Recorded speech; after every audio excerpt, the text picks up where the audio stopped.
Friends, మీరు ఇలాంటి latest వీడియోలు అందరికన్నా ముందు మీరు చూడాలంటే నా వీడియోకి క్రింద కనిపించేటటువంటి రెడ్ కలర్ సబ్స్క్రైబ్ బటన్ మీద క్లిక్ చేయండి. ఆ తర్వాతనే వచ్చేటటువంటి బెల్ ఐకాన్ మీద క్లిక్ చేయండి. ఫ్రెండ్స్, హాయ్ ఫ్రెండ్స్, ప్రస్తుతం ప్రపంచంలో దాదాపు 150కి పైగా దేశాలలో చాలామంది నోళ్లలో నానుతున్నటువంటి పదం ఏది అంటే కరోనా వైరస్. ఈ కరోనా వైరస్ కారణంగా ఇప్పటికే చాలా దేశాలలో కొన్ని వేల మంది చనిపోవడం జరిగింది. ఇకపోతే మన భారతదేశంలో కూడా ప్రస్తుతానికి ఎదిగిన 4 ఈ కరోనా వైరస్ కారణంగా చనిపోయినట్లు వార్తలు అయితే వస్తున్నాయి. అలాగే 300 మందికి పైగానే ఈ కరోనా వైరస్ సోకినట్లు కూడా పత్రికల్లో ఎదిగిన వార్తలు రావడం జరుగుతూ ఉంది. పత్రికల్లో కావచ్చు, టీవీ ఛానల్స్లో కావచ్చు. ఇకపోతే ఈ కరోనా వైరస్కి ఎక్కడ బీజం పడిందంటే చైనా దేశంలోని వ్యూహాన్ అనే నగరంలో కరోనా వైరస్కి బీజం పడింది. ఫ్రెండ్స్, 2 వ్యక్తులు వచ్చేసి ఒక వైరస్ కారణంగా చనిపోయారనమాట. వాళ్ళు ఏ వైరస్ కారణంగా చనిపోయారనేసి టెస్టులు నిర్వహిస్తే కరోనా వైరస్ అనే కొత్త వైరస్ కారణంగా చనిపోయినట్లు అధికారులు ధృవీకరించడం జరిగింది. వాళ్ళు చనిపోయేసరికి మరికొంతమందికి ఈ వైరస్ని అంటించారనమాట.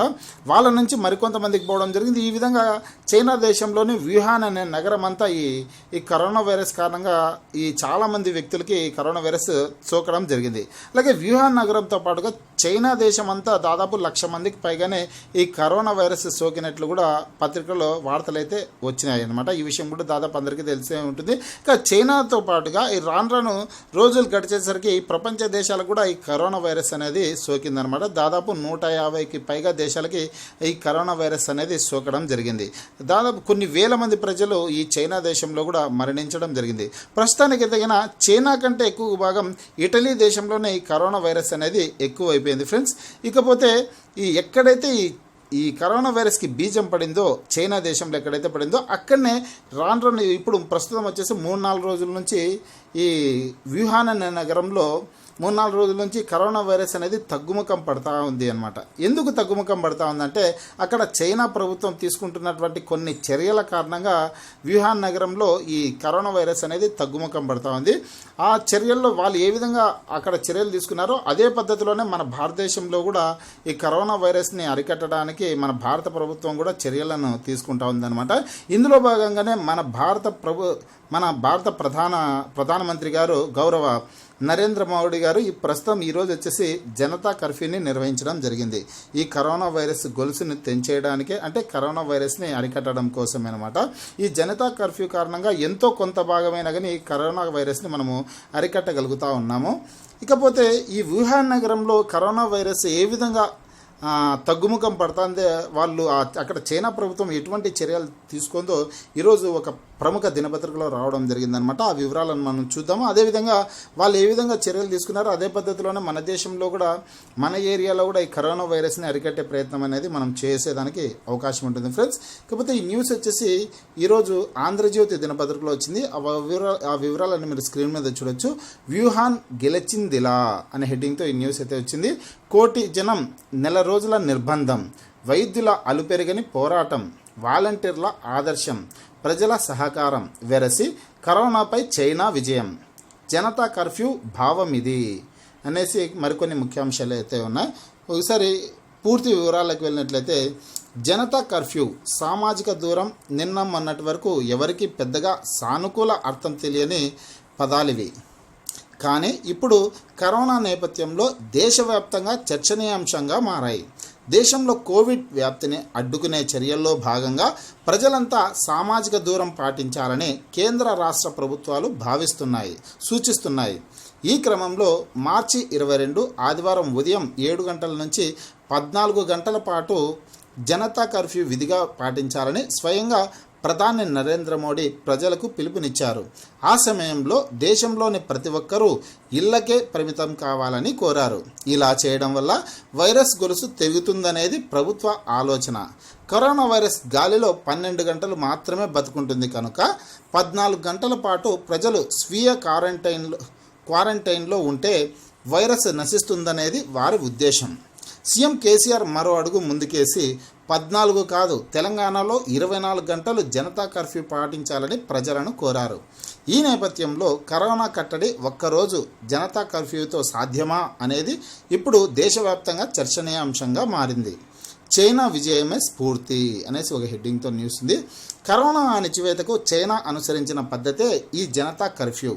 అది ఏ 14 గంటలో 24 గంటలో కాదు, వ్యాధి అంతుచిక్కని దశ నుంచి పూర్తిగా అదుపులోకి వచ్చేంత వరకు వారికి కొత్త సంవత్సర వేడుకలను దూరం చేసిన ఈ మహమ్మారి అంతు చూసే వరకు ఇప్పుడు ప్రపంచం మొత్తానికి ఈ వ్యాధి గురించి తెలుసు, దాని లక్షణాలు తెలుసు, ఎలా విస్తరిస్తుందో తెలుసు.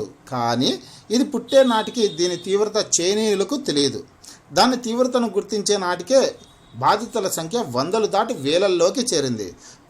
పరిస్థితి చేయి దాటుతోందని గ్రహించిన చైనా వెంటనే కఠిన చర్యలకు ఉపక్రమించింది. వారి ప్రధాన వ్యాపార పారిశ్రామిక కేంద్రమైన వ్యూహాన్ నగరాన్ని అష్టదిగ్బంధం చేసేసింది. 1 కోటి జనాభా గల ఆ నగరంలో నిర్బంధ జనతా కర్ఫ్యూ విధించింది. ప్రజలను ఇళ్లకే పరిమితం చేసింది. మొదట్లో నిర్లక్ష్యం వహించిందన్న అపప్రదను మూటగట్టుకున్న ప్రభుత్వం ఆ తర్వాత తన పనితీరుతో WHO ప్రశంసలు అందుకుంది. ఇక్కడ డాక్టర్ల పనితీరు గురించి కూడా ప్రత్యేకంగా చెప్పుకోవాలి. ఈ వైరస్ను ఓడించేందుకు వారు పెద్ద యుద్ధమే చేశారు. దాదాపు 38,000 మంది వైద్య సిబ్బంది నిద్రాహారాలు మాని పనిచేశారు. మొబైల్ ఫోన్లు పూర్తిగా స్విచ్ ఆఫ్ చేసేశారు. ఆసుపత్రులను దాటి అడుగు బయట పెట్టలేదు. ముఖంపై మాస్కుల అచ్చులు పడి రక్తమోడుతున్నా లెక్క చేయక దూదులు అడ్డు పెట్టుకొని మరీ ముక్కవోని దీక్షతో పనిచేశారు. ఈ క్రమంలో 3,000 మంది వైద్య సిబ్బంది ఈ వైరస్ బారిన పడగా 12 మంది మరణించారు. అయినా వారు చలించలేదు. ఓవైపు ఆసుపత్రులకు రోగులు పోటెత్తుతున్నారు. బెడ్లు చాలని పరిస్థితి. దీంతో వ్యాధి తీవ్రత ఎక్కువగా ఉన్నవారినే ఆసుపత్రుల్లో చేర్చుకున్నారు. మరిన్ని ఆసుపత్రులు అవసరమయ్యాయి. సరిగ్గా ఇక్కడే ఓ అద్భుతాన్ని ఆవిష్కరించింది చైనా ప్రభుత్వం. 10 రోజుల్లో 1,500 పడకల ఆసుపత్రిని, 6 రోజుల్లో మరో 1000 పడకల ఆసుపత్రిని నిర్మించి ప్రపంచాన్ని ఆశ్చర్యపరిచింది. ఇవి చాలక హోటళ్లను ఆసుపత్రులుగా మార్చేసింది. వైద్య సిబ్బంది కొరతను అధిగమించేందుకు 10,000 మంది మిలిటరీ వైద్య సిబ్బందిని రంగంలోకి దింపింది. నగరం లాక్డౌన్ కావడంతో రవాణా వ్యవస్థ స్తంభించింది. ప్రజలకు నిత్యావసరాల కొరత ఏర్పడింది. సరిగ్గా అప్పుడే 1000 మంది వాలంటీర్లు స్వచ్ఛందంగా పనిచేసేందుకు ముందుకొచ్చారు. ప్రజలు ఆన్లైన్లో బుక్ చేసుకున్న వాటిని వారి ఇళ్లకు వెళ్ళి అక్కడ పెట్టి వచ్చేవారు. ఆసుపత్రులు సరిపోక డాక్టర్లు ఆన్లైన్లోనే వైద్యం చేస్తుంటే మందుల్ని వాలంటీర్లు రోగుల ఇళ్లకు చేర్చేవారు. ఈ క్రమంలో వైరస్ సోకే అవకాశం ఉన్నా వారు చూపిన తెగువకు అభినందించి తీరాల్సిందే. వారాల తరబడి ఇళ్లకే పరిమితమైన ప్రజల్లో ఆందోళన, అసహనం పెరగకుండా పోలీసులు ఎప్పటికప్పుడు వారికి నచ్చజెప్పేవారు. క్రమంగా పరిస్థితులు అదుపులోకి వచ్చాయి. వైరస్ వ్యాప్తి తగ్గింది. దాదాపు 1 నెల రోజులు ఇళ్లకే పరిమితమైన ప్రజలు బయటకు వచ్చేందుకు ప్రభుత్వం అనుమతించింది. క్రమంగా ఆంక్షలు తొలగిపోతున్నాయి. అలా కరోనాపై చైనా విజయం సాధించింది. చైనా సాధించిన ఈ విజయం ద్వారా మనం తెలుసుకోవాల్సిన ముఖ్య విషయం ఒకటి ఉంది. మాస్కులు, శానిటైజర్లు వాడడం, చేత్తో ముఖాన్ని తాకకపోవడం లాంటి జాగ్రత్తలు పాటించడం ముఖ్యమే. కానీ సామాజిక దూరం పాటించడం అంతకన్నా ముఖ్యం. చైనా నుంచి భారత్ నేర్చుకోవాల్సింది ఇదే. దేశంలో కరోనా 2వ దశను దాటి 3వ దశకు చేరుకుంటున్న ఈ తరుణంలో పరిస్థితి చేయి దాటాక ముందే సామాజిక దూరాన్ని అవసరమైతే నిర్బంధంగానైనా అమలు చేయడం అత్యవసరం. భారత్ లాంటి ప్రజాస్వామ్య దేశంలో చైనా తరహా విధానాల అమలు కష్టసాధ్యమైనప్పటికీ ప్రజల సహకారం ఉంటే అసుసాధ్యమే. ఇది ఫ్రెండ్స్ ఈరోజు ఈ ప్రముఖ దినపత్రికలో వచ్చినటువంటి న్యూస్ అనమాట. ఏ విధంగా చైనా దేశంలోని చైనా ప్రభుత్వం ఈ కరోనాని కట్టడి చేయగలిగింది అనేసి అర్థమవుతోంది కదా. దీన్ని బట్టి చూస్తే ప్రజలు ఒకరికొకరు ఆనుకొని ఉండకోకుండా కొద్దిగా దూరాన్ని, గ్యాప్ని మెయింటైన్ చేస్తే బాగుంటుందన్నమాట. అలాగే ప్రతి ఒక్కరు మాస్కుల్ని కూడా వాడితే బాగుంటుంది. శానిటైజర్లను వాడి, అలాగే శానిటైజర్లు అంటే దాదాపు అందరికీ తెలిసే ఉంటుంది, మెడికల్ స్టోర్లలో దొరుకుతాయన్నమాట. 3 or 4 డ్రాప్స్ చేతిలో వేసుకొనేసి తిక్కుంటే చేతికి ఏమైనా సూక్ష్మక్రిములు ఏమైనా ఉంటే చనిపోతాయి ఫ్రెండ్స్ ఈ శానిటైజర్ ద్వారా. అలాగే లేదంటే ప్రతి ఒక్కరూ రోజుకి దాదాపు 7-8 సార్లు సబ్బుతో దాదాపు 30 సెకండ్ల పాటు చేతిని వాష్ చేసుకుంటే చాలా మంచిది. మార్నింగ్ 2 times కావచ్చు, ఆఫ్టర్నూన్ 2 times కావచ్చు. సందర్భాన్ని బట్టి మీరు సబ్బుతో చేతులు కడుక్కుంటుండండి. మీకు ఏమైనా అనుమానం కలిగినట్లుంటే ఎవరైనా కరోనా వైరస్ ఉన్నటువంటి వ్యక్తి ఉన్నట్లున్నాడు, అతన్ని మేము తాగాము లేకపోతే అతని దగ్గర నుంచి వెళ్ళామేమో అనేసి అనుమానం ఏదైనా కలిగితే వెంటనే ఇంటికి వెళ్ళిందనో మీరు మీ చేతుల్ని క్లీన్గా కడుక్కోండి. అలాగే మీరు వేసుకున్నటువంటి బట్టలను కూడా వదిలేసి ఎండలో వేసేయండి ఫ్రెండ్స్. బయట ఎండలో వేసేసేయండి. ఆ ఎండలో వేయడం ద్వారా కరోనా వైరస్ అనేది చచ్చిపోయేదానికి కూడా ఆస్కారం అయితే ఉంటుందన్నమాట. అలాగే మీరు ఆ డౌట్ వచ్చినప్పుడు ఏం చేస్తారంటే నా నీళ్ళని తీసుకోండి, అంటే గోరువెచ్చని నీళ్ళు తీసుకొని తాగండి. అలాగే గోరువెచ్చని నీళ్ళలో ఉప్పు కరిగించుకొనేసి నోట్లో నుంచి పుక్కిలించుకొని ఉమ్మేయడం ద్వారా కూడా కొంతవరకు నివారించేదానికి ఆస్కారం ఉంటుంది ఫ్రెండ్స్. అవసరం ఉంటేనే ఇంట్లో నుంచి బయటికి రండి, లేదంటే కన్నా ఇంటికే పరిమితం ఏమైతే కన్నా చాలా మంచిది అనమాట ఇప్పుడున్నటువంటి పరిస్థితుల్లో. ఫ్రెండ్స్, మీకు ఈ వీడియో నచ్చినట్లయితే లైక్ చేయండి, షేర్ చేయండి. ఈ వీడియోకి క్రింద కనిపించేటటువంటి రెడ్ కలర్ సబ్స్క్రైబ్ బటన్ మీద క్లిక్ చేయండి.